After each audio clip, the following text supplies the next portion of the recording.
believe they've had extraordinary experiences. Some names have been changed for the purpose of this program.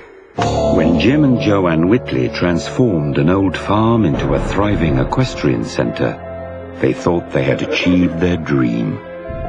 But the Whitleys later came to believe their hard work had stirred a dormant presence. As their life began to fall apart, Joanne resolved to take back control and fight for what was hers.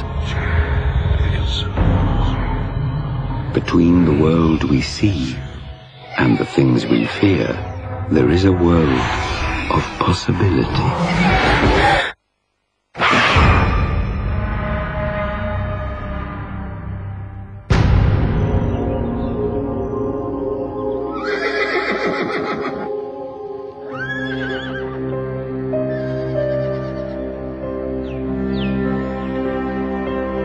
Joanne Whitley had been raised as a strong farm girl.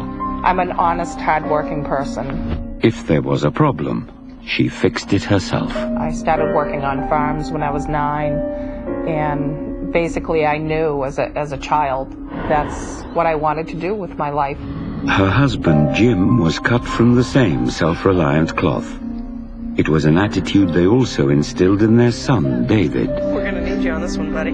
The Whitleys had moved to Kingston, New Hampshire, in the American Northeast, with dreams of exchanging city pollution for crisp country air and establishing an equestrian center. But an ominous force seemed to challenge those goals.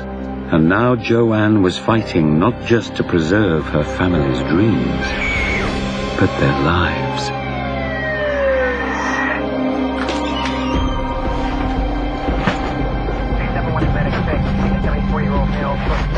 Vitals? BP 90/60, pulse 110. Lead to trauma as fast as you can. We're prepping now. Joanne feared that a bicycle accident had left her son David with permanent damage to his spine. I felt totally helpless. He was in trouble. I just couldn't do anything for him. I just want to go see him. Just give the nurse a second. It was the most frightened the couple had been in their 2 decades of marriage. I was like, oh, it's the end of my world. Had to be the worst day of my life.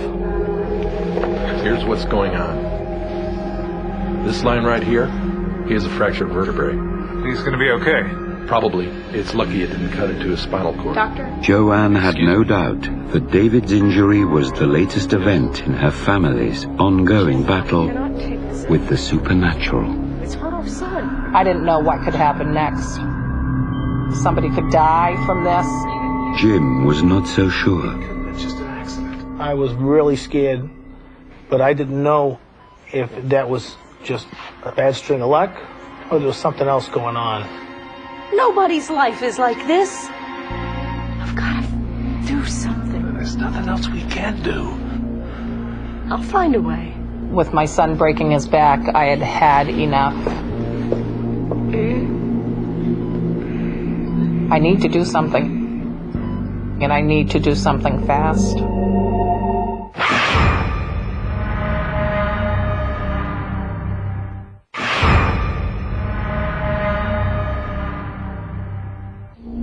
Joanne and Jim Whitley owned horse stables in the state of New Hampshire.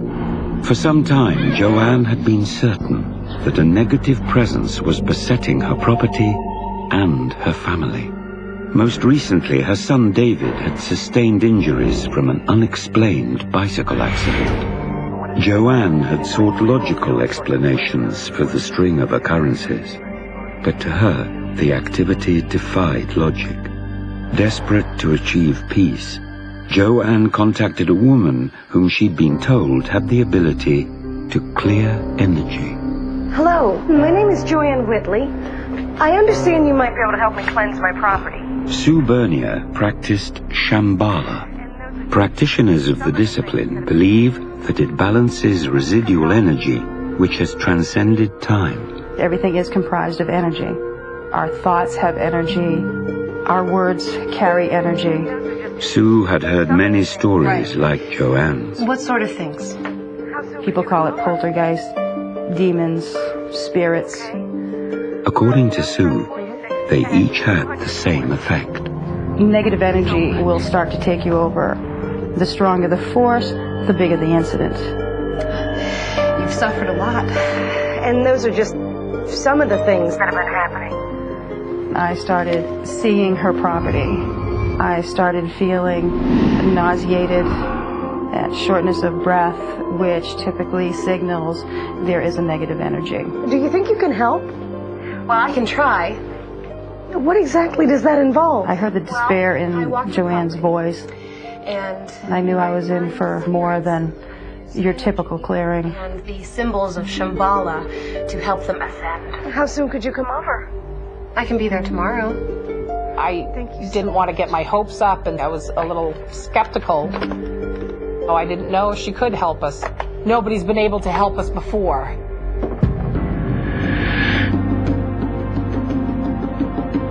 The next afternoon, as Sue approached Joanne's home, she sensed what she believed were the former inhabitants of the property. Using Shambhala, I can see a picture book of errors. I saw a Native American.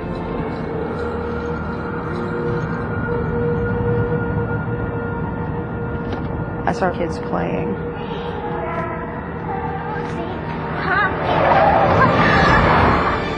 It was as if I was going back through time.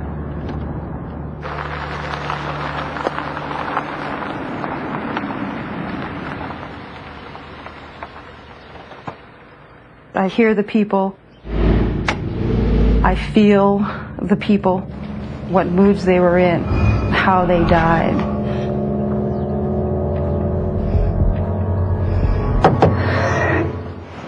Hi.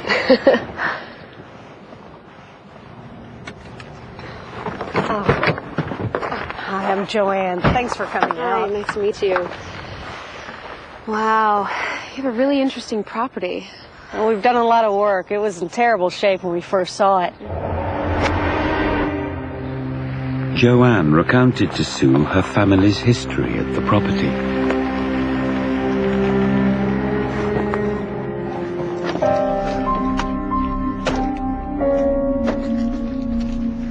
When they first found the property, it had been abandoned for years. Good, Jim. This is perfect. No, I wouldn't say perfect. The open land was just what Joanne needed to fulfill her dream of owning and running horse stables. Horses and her, they're like one. Her love was that great for them. Jim was an electrician by trade, There's certainly enough land for your business. but he was skilled in many areas of home improvements. I can help fix it up. David shared his parents' excitement. You got plenty of land, especially being a young boy, you get to go out and explore. Come on, let's go check it out.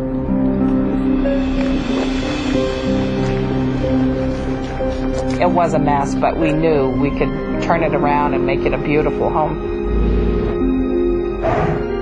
Over the next year, Joanne invested all her resources into renovating the property and establishing the business. Once we made the house As she livable, listened to Joanne's story, Sue became overwhelmed by visions of spirits filled with despair. Shambhala is a state of mind. You cannot simply switch it off. You are sensitive to what is taking place around you. Are you all right? Fine. You were saying? I had teaching horses, and we also boarded private riding horses.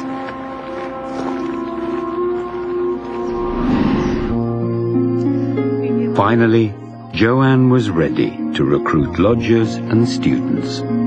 I expected to be happy and have healthy horses and have happy students and just live my dream. This is very nice. Thanks, Ellen.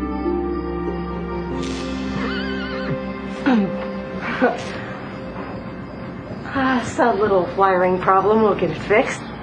The lights just wouldn't stop going on and off. But it was a very creepy, strange feeling. and these students started becoming very uncomfortable. Later that night, Did you sign up the new students? Well, I was taking them back to my office to sign, and the lights started flickering on and off. I was in disbelief. Well, I wired that myself. You know, I'm a licensed electrician. And when I do something, I make sure everything's tight and meets the code. It's no biggie. They'll sign anyway.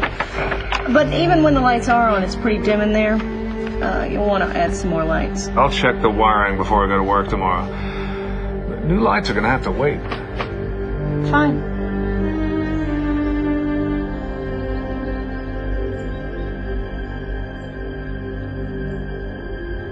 the next morning, Jim's inspection left him mystified. Then I checked through it, looked at the wiring, the circuit breakers. I couldn't find any problem at all.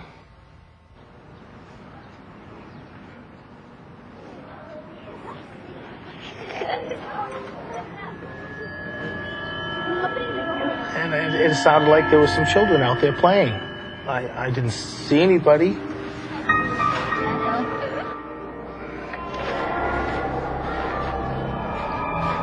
It was a little frightening. When you hear things like that, it just makes you wonder. I don't know where it came from, but I just brushed it off and kept doing what I was doing.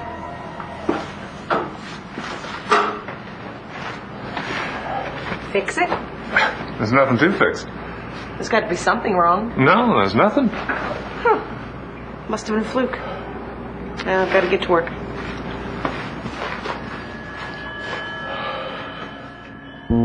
Within months, Joanne's business was flourishing. We were full really fast. Some of the horses were my own, but the majority were student horses. My whole dream was to have students that would want to compete. I was a very competitive instructor, and I wanted to be able to go to the shows with the students that were boarding here.